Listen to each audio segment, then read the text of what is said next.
वित्त मंत्री निर्मला सीतारमण ने आर्थिक पैकेज को लेकर प्रेस कॉन्फ्रेंस की। कल प्रधानमंत्री नरेंद्र मोदी ने 20 लाख करोड़ के आर्थिक पैकेज की घोषणा की थी। निर्मला सीतारमण ने बताया कि एमएसएमई को 3 लाख करोड़ रुपए का लोन गारंटी फ्री दिया जाएगा, जिसकी ईएमआई 1 साल तक चुकाने से राहत मिलेगी। वहीं ये लोन 4 सालों में चुकाना पड़ेगा। कोरोना संकट और लॉकडाउन को लेकर मुख्यमंत्री और मंत्रियों की बैठक करीब 1.5 घंटे चली। इसमें मंत्रियों ने लॉकडाउन बढ़ाने के साथ आर्थिक गतिविधियों के लिए ज्यादा से ज्यादा अनुमति देने की बात कही।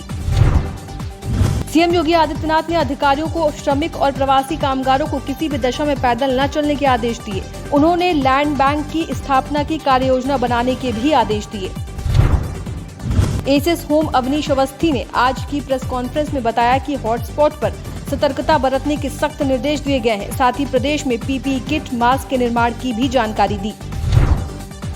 यूपी सीएम योगी आदित्यनाथ ने उत्तर प्रदेश की 23 करोड़ जनता की तरफ से प्रधानमंत्री मोदी को धन्यवाद दिया। उन्होंने कहा कि पीएम के आर्थिक पैकेज से हिम्मत खो रहे लोगों को मदद मिलेगी। उत्तर प्रदेश में सरकारी अधिकारियों और कर्मचारियों के ट्रांसफर पर अग्रिम आदेशों तक रोक लगा दी गई। यूपी में खाली पड़े पदों पर ही केवल तैनाती की जाएगी। आज सुबह संत शोभन सरकार का निधन हो गया। निधन की सूचना मिलते ही कई हजार भक्त उनके अंतिम दर्शन के लिए जमा हो गए। शोभन सरकार ने उन्नाव के किले में 1000 टन सोना होने का दावा किया था। आगरा एसएन मेडिकल कॉलेज के प्रिंसिपल डॉक्टर जीके अनेजा को हटाकर कानपुर से डॉक्टर संजय काला को नया प्रिंसिपल बनाया गया। डॉक्टर जीके अनेजा पर लगातार लापरवाहियों के आरोप लग रहे थे। लखनऊ के केजीएमयू के माइक्रोबायोलॉजी विभाग में कल जांच के लिए गए 1524 सैंपल में 37 पॉजिटिव केस मिले, जिनमें 15 मरीज लखनऊ, 6 कानपुर, 10 कन्नौज और 6 मरीज फर्रुखाबाद में भर्ती हैं। आगरा सेंट्रल जेल में 777 कैदियों में 10 नए कैदियों में कोरोना की पुष्टि हुई। पिछले 2 दिन पहले 24 कैदियों में से 12 कैदियों में भी कोरोना पाया गया था। वहीं एक कैदी की मौत हो गई थी। कांग्रेस महासचिव प्रियंका गांधी ने मुख्यमंत्री योगी आदित्यनाथ को पत्र लिखकर मध्यम और छोटे व्यापारी किसानों के लिए सुझाव दिया। उन्होंने सीएम से लोन की ईएमआई को अगले 6 महीने तक स्थगित करने की भी अपील की। राज्य कर्मचारियों के भत्ते खत्म करने के बाद बीजेपी एमएलसी देवेंद्र प्रताप सिंह ने आईएएस अफसरों पर निशाना साधा। उन्होंने मुख्य सचिव को चिट्ठी लिखकर आईएएस अफसरों के वेतन कटौती की मांग की।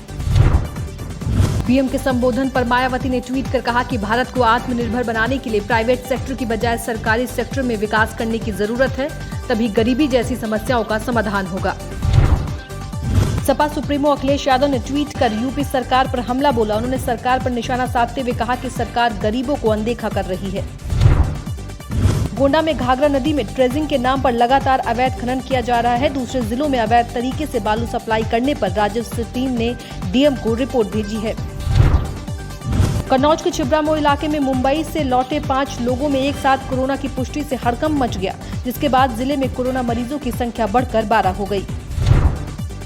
मध्य प्रदेश के टीकमगढ़ लोकसभा सांसद वीरेंद्र कुमार ने जतारा अस्पताल पहुंचकर डॉक्टरों, सफाई कर्मियों पर फूलों की बारिश कर उनकी हौसला अफजाई की। सांसद पहले भी जिले में कई हजार मास्क बांट चुके हैं। मध्य प्रदेश के टीकमगढ़ के जतारा एसडीएम ने महीनों से बंद पड़ी मिठाई की दुकानों को खुलवाकर मिठाई नष्ट करवाई। एसडीएम लगातार कोरोना से जंग में अपनी ड्यूटी कर रहे हैं। 15 मई को भगवान बद्रीनाथ के कपाट खुलने के चलते आज जोशी मठ में बद्रीनाथ के मुख्य पुजारी ने कई मंदिरों में विशेष पूजा अर्चना कर पंच पूजा की और देश के लिए प्रार्थना की गई। बॉलीवुड के दिग्गज कलाकार ऋषि कपूर की 13वीं में कई बॉलीवुड सेलेब्स ने शिरकत की। वहीं उनकी बेटी रिद्धिमा गमगीन नजर आई। ऋषि कपूर का निधन 30 अप्रैल को कैंसर के चलते हो गया था। बॉलीवुड एक्ट्रेस उर्वशी रौतेला ने कोरोना वॉरियर्स के लिए 5 करोड़ रुपए का डोनेशन दिया। उर्वशी ने ऑनलाइन डांस क्लास चलाकर इन रुपयों को इकट्ठा किया था। फरहान अख्तर डॉक्टर्स और नर्सों की मदद के लिए हमेशा आगे आए हैं। अब एक बार फिर उन्होंने पीपीई किट्स डोनेट की है। उन्होंने इसकी जानकारी ट्विटर से दी है। सोनम कपूर ने हाल ही में अपने दिल्ली में बने घर की कुछ तस्वीरें सोशल मीडिया पर शेयर की, जिन्हें फैंस खासा पसंद कर रहे हैं। सोनम लॉकडाउन के चलते अपने दिल्ली वाले घर में रुकी हुई हैं। बॉलीवुड के दमदार एक्टर सनी देओल को किंग खान शाहरुख ने फिल्म दामिनी के राइट सौंपे।